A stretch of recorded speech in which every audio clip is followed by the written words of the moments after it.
Congo Esengo TV. Vous s'abonner et belé en place nous sur Bodali.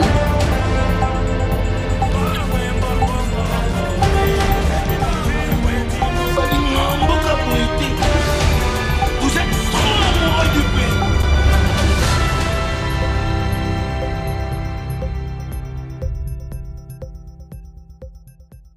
Aujourd'hui, je vous propose, pour des raisons d'information, de divertissement et surtout de formation, suivez Congo Esengo TV. Abonnez-vous, Congo Esengo TV. Oui, Madame Fayoulou, bonjour. Bonjour. Vous vous apprêtez, l'avion à bord duquel se trouve votre mari va atterrir à l'aéroport de Kinshasa dans quelques heures. Vous vous apprêtez à aller l'accueillir. Quelles sont vos impressions au moment où vous vous apprêtez pour aller à l'aéroport? Ma première impression, c'est que je remercie Dieu de l'avoir préservé pendant 6 mois. Oui. Parce qu'il était dans une zone à grand risque. Oui. Il a fait une grande pandémie et Dieu l'a épargné de la maladie. Et je remercie l'Éternel de l'avoir préservé jusqu'à maintenant. Et ma joie est immense parce que 6 mois de séparation, c'est beaucoup. Et je remercie toute la population qui s'est mobilisée pour aller l'accueillir. Je remercie parce que leur président élu est attendu depuis des mois. Et le message qu'il va apporter à cette population, c'est un message d'espoir. Parce que beaucoup sont désespérés, ils sont tristes, ils ont besoin d'écouter leur président qui va leur apporter un message d'espoir pour un avenir meilleur. Qu'est-ce que vous dites à l'égard des populations si nombreuses qui vont à l'aéroport pour l'accueillir? C'est un sentiment d'amour et de joie que j'éprouve à l'égard de cette population. Parce que depuis 2018, ils n'ont pas cessé de manifester leur soutien à leur président élu. C'est une attitude de confiance, d'espoir. Et je leur demande qu'après l'aéroport, qu'ils partent l'accueillir à la place Saint-Thérèse pour écouter le message que le président doit leur adresser. Madame Fayoulou, le mot de la fin? Je bénis tout le monde, je remercie et que l'Éternel protège toutes ces personnes qui vont se déplacer, qu'il n'y ait pas de problème, qu'il n'y ait pas de blessures, qu'il n'y ait pas d'accident, qu'ils rentrent sains et saufs à leur domicile. Merci beaucoup. Merci.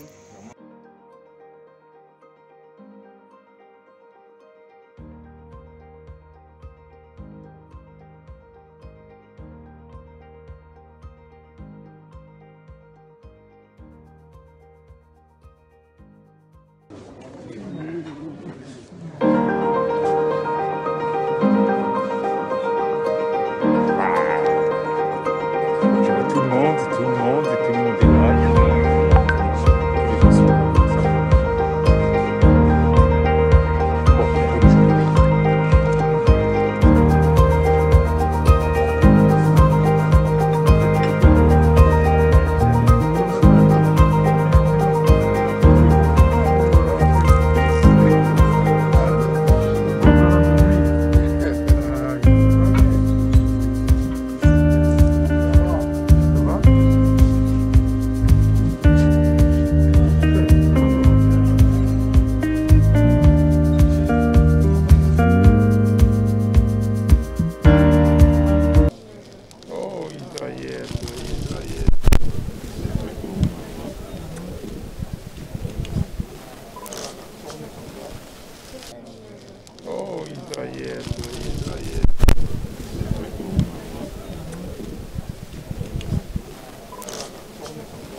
Kinshasa mbote. Mbote lisusu. Oyo bouti kosala elakisi kebwaki na kanda. Kanda pena esengo eza bongo te. Oyo bouti koyamba boyambi biso ngai comme coordonnateur ya Lamuka. We mingi mutu oyo bino boponaki. Bakanisaki ke boza bana lifelo bana ya pasi.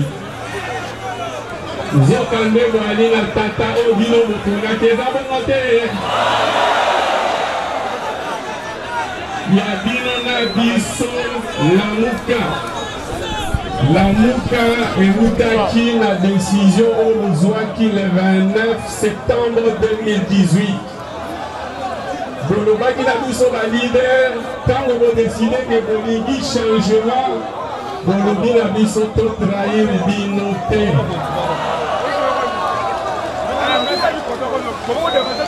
Bolobi na biso to pona moko kati na biso oyo akorepresente biso na élection ya 2018 eyaki bongo te.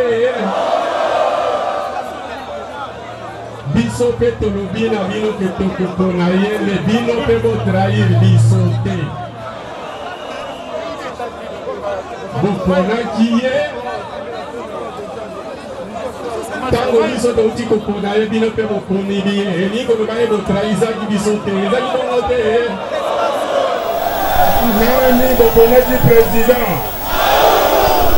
nani commandant du peuple, nani oyo akolakisa bino nzela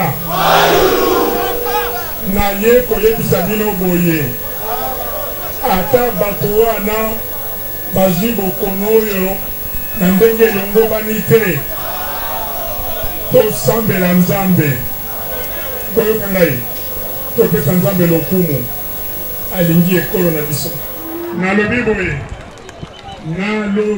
boye nayoki ba initiative ekomi awa nayoki le groupe de 13 nayoki ndeko baati azali projet nayoki bamisusu basali baprojet nyonso wana eza kolanda nsima ya solution proposition ya crise oyo nga napesaki eza boye te proposition ya sortie de crise oyo napesa panda kala yango wana eske bolingi yango bandeko yango na ye awa mpona tokende noki tosala projet wana proposition wana emata mais natie me monene napesi angele na bato oyo bakoluka basala bizoba bamoni pression emati balingi bakitisa pression bosalaki pression awa le 13 juillet botamboli na ndeko Bemba na ndeko Bala Lamuka na nsima na ye nasepelaki mingi bomibetela maboko mpona yango nasepelaki mingi na eloko wana mibeko topesaki bino modobro topesaki bolandi yango melesi mingi mais sikoyo bato oyo ya babengi FCC na cash balingi basala jeu nakoyebisa bango boye na yewa bandeko bozala prêt ndenge tobandi lelo oyo soki eloko esalami te tokokende biso nyonso na palais du peuple toyokani ndako na biso ekozala palais du peuple tobanda kovanda wana nazali koloba na bakongolais oyo bazali na diaspora babanda kokongola mbongo mpona moto moko azalaka na boîte moko ya sardine na lipa moko pardon na coca toyokani eske bobili ngai eske bobili yango soki bameki nazali soldat du peuple